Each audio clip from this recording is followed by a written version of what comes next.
Forgive me if I'm wrong. I'm getting the impression that Donald Trump and the US administration have had enough of this back and forth, dilly dallying approach from both Russia and Ukraine, but maybe a little bit more on the Ukraine side.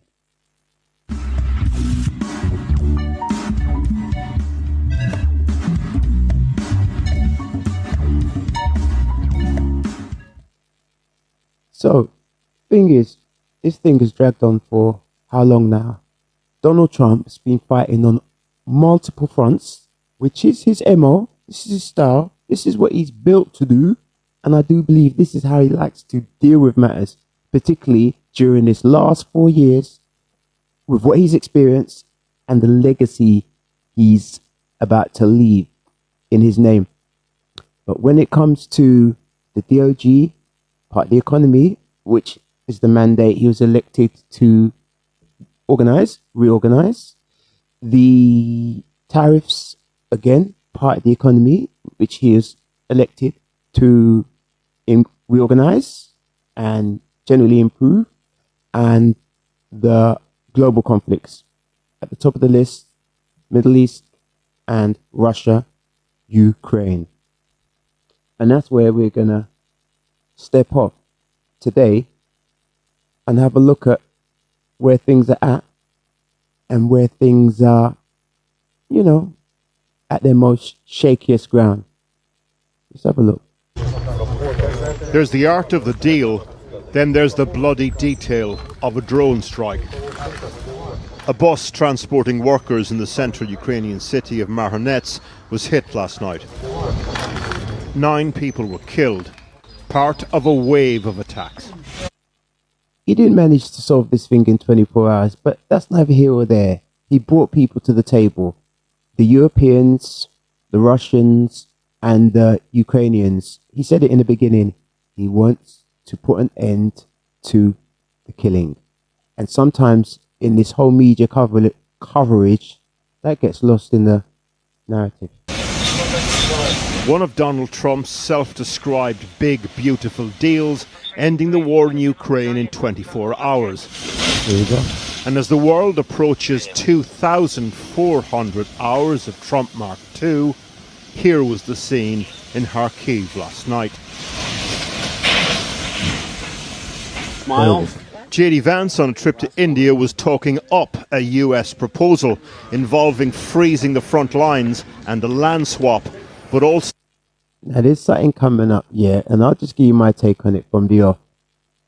The Europeans and any other parties that want to find a solution and be credited for solving this conflict, I think, in some regard, diluting the situation in terms of bringing the two parties together and having to find a peaceful resolution.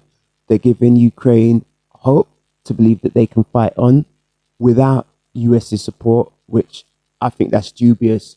When the US withdrew their, the military logistical IT help and some of the military aid, just briefly for days, the Ukrainians weren't in a good position and the Europeans weren't able to step into the breach. So these side deals, and you're going to see one of them, they're going to talk about something that was arranged and the Americans said, nah, we're good. They didn't attend the meeting. I think they're distractions, and that's how they view it. They just want the two sides to come to the table, reach an amicable agreement, if imperfect, and go from there. So more than just a hint of looming exasperation. We've issued a very explicit proposal to both the Russians and the Ukrainians, and it's time for them to either say yes or for the United States to walk away from this process. The Financial Times and others are reporting that Putin's offer to Trump includes redrawing the Ukraine. What he's basically saying, it is how it is. It's not a matter of saying what land you will accept the Russians taking or walking away with. They've taken it already. And as far as the US are concerned, it's you're with us or you're on your own, And it ain't a good look if they're on their own. Speaking of Ukraine, as in Russia, I do believe they're ready for the long game. They fought these wars before where it's gone on for multiple years. They're on a war footing economy. Ukraine, without the monthly checks coming in from somewhere, it's pretty much over. So who has the leverage? Map along current front lines and giving up territorial claims on land not already captured. Armata! A pitch aimed at securing US recognition of Russia's annexation of Crimea. The Ukrainian Deputy Prime Minister tweeted this today.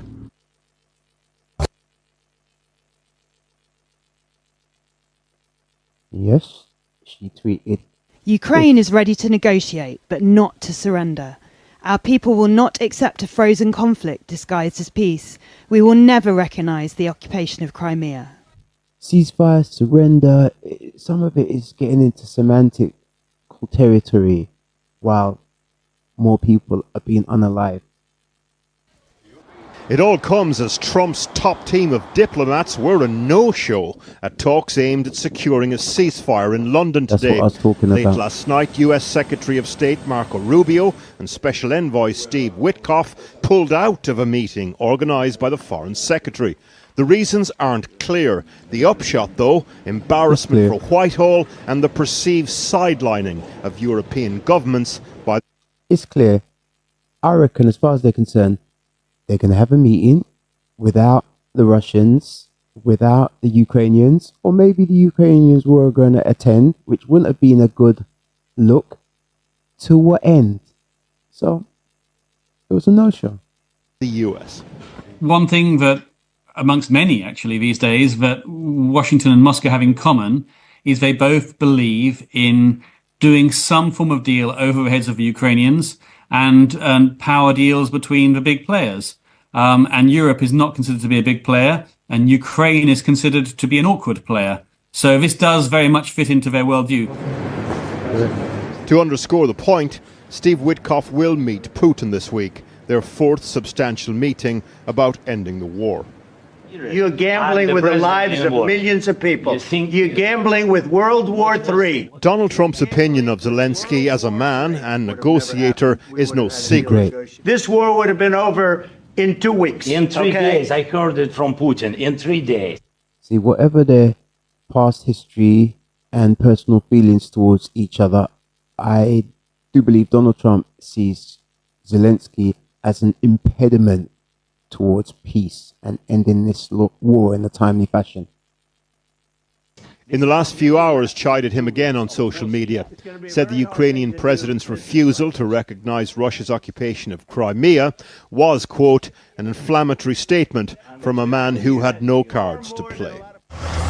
Team Trump appears to be losing its patience with this process, perhaps hemorrhaging focus and attention. Ukrainians, and indeed Russians on the battlefield, are hemorrhaging something else. Well, I'm joined now by former British Army General Sir Richard Sheriff, who was NATO's Deputy Supreme Allied Commander between 2011 and 2014. Thank you. Now, this dude, highly credentialed, you know, I don't think he's coming from a fair, balanced perspective. You hear what his take on this whole thing. It's kind of more of the same. Yes, keep fighting. You have to beat Russia into submission, blah, blah, blah, blah. No mention of who's going to pay for this. No mention of the continued destruction. It's just fight on. I don't know how realistic that is, credentialed or not.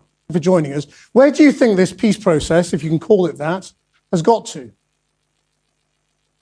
I think it's at the buffers. This isn't a peace process. This is this so-called proposal from the Americans trying to force it down the throats of the Ukrainians will never lead to lasting peace. The only thing that's going to lead to lasting peace is when Russia is forced to accept that they will never, ever get Ukraine as in their sights. And the only way that's going to be achieved is if Russia is defeated on the battlefield. I mean, it does seem as though America is positioning itself to blame Ukraine for intransigence while still talking to Putin?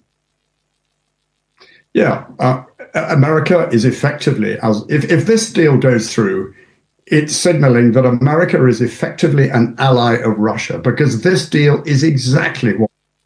Now, I believe that's all down to the usual Trump derangement syndrome. How is the US an ally of Russia just for wanting to not keep on spending money which the population no longer wants to fund? They have their own financial problems back there and continue the killing. How does that make them an ally? Putin wants, and it's giving on a plate to Putin everything that he has been fighting for. And as I said earlier, it's not going to lead to lasting peace. It will only allow Putin to rebuild, re-establish himself with American help, thanks to the economic cooperation in the deal, to have another go at Ukraine and then move on elsewhere. And this, when I hear this talk about, well, if you don't do things a certain way, Russia's just going to come back again and again and again in the future. Well, what about what's going on now? And again, how long do some of these thinkers, commentators believe Putin's going to be around for? Another 2 centuries, another half century, another generations? There are going to be new generations. They're going to be new thinkers. They're going to be new leaders and new ways of resolving these things.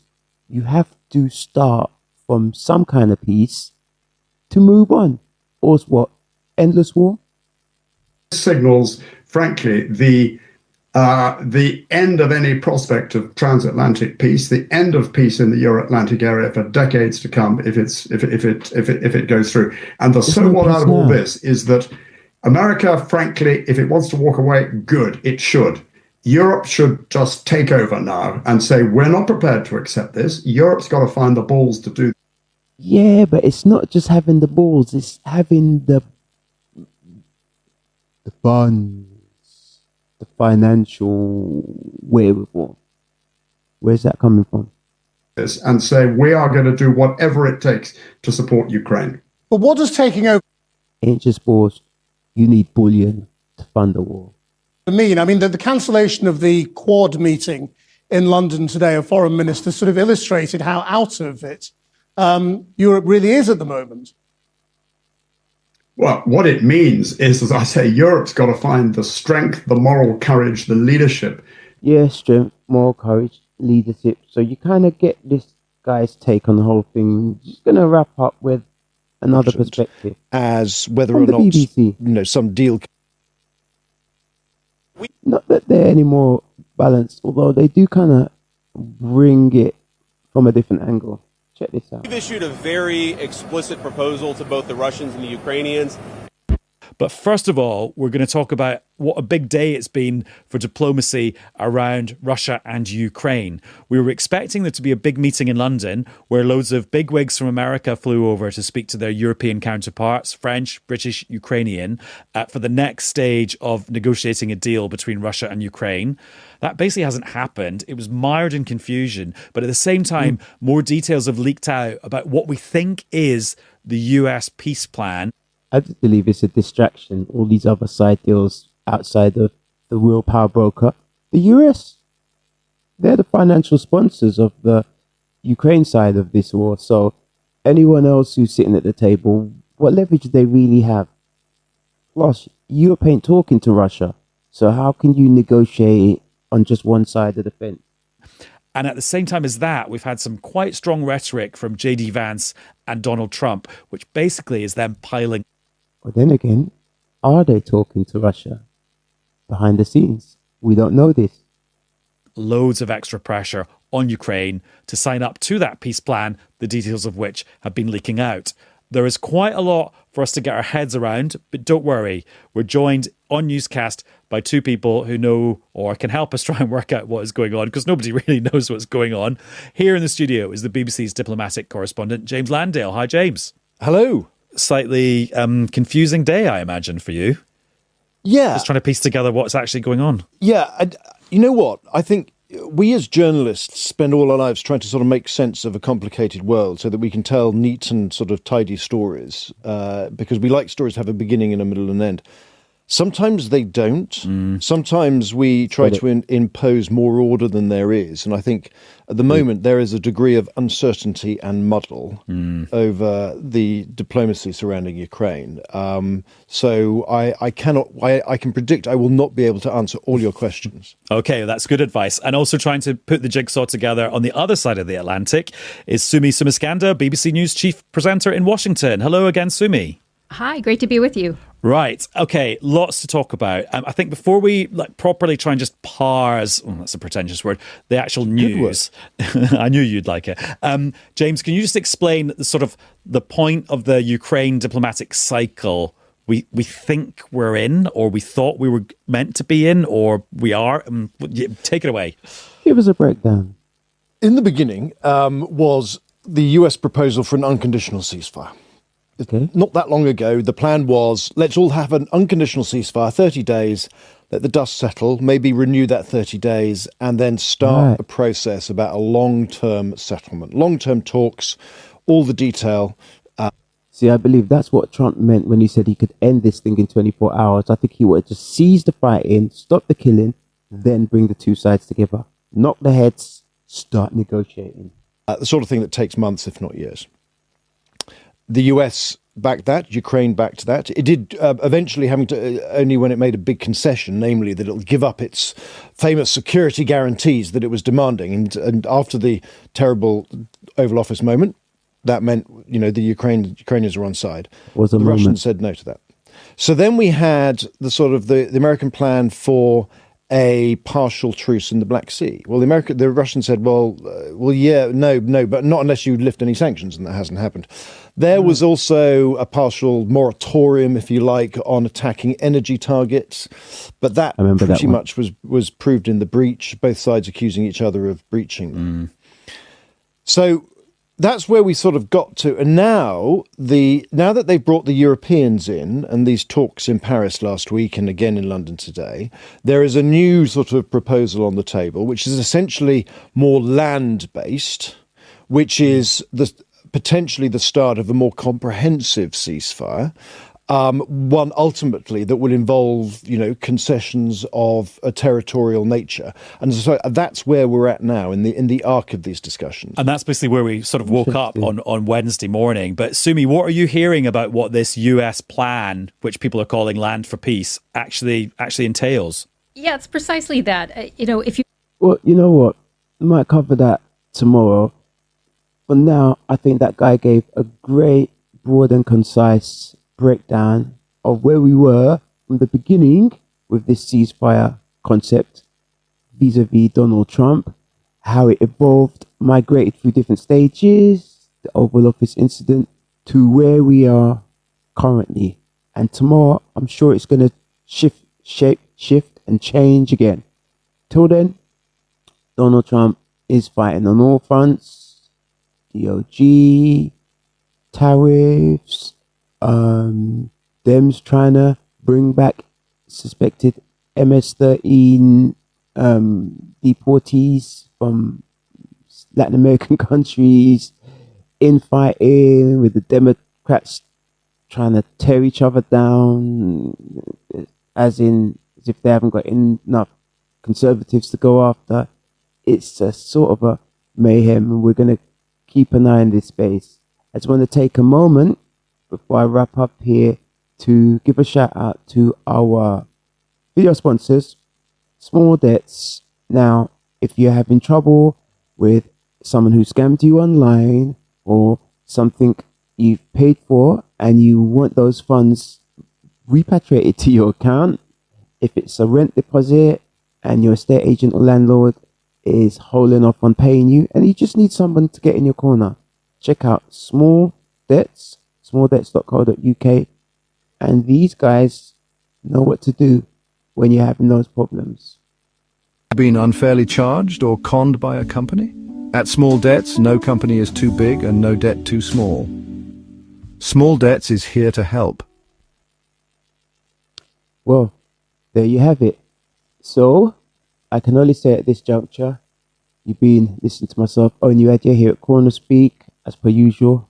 Be good if you can. Be safe, it's even better. And if you can double up on both of those two things and add a third. Be creative. Till then, I am out.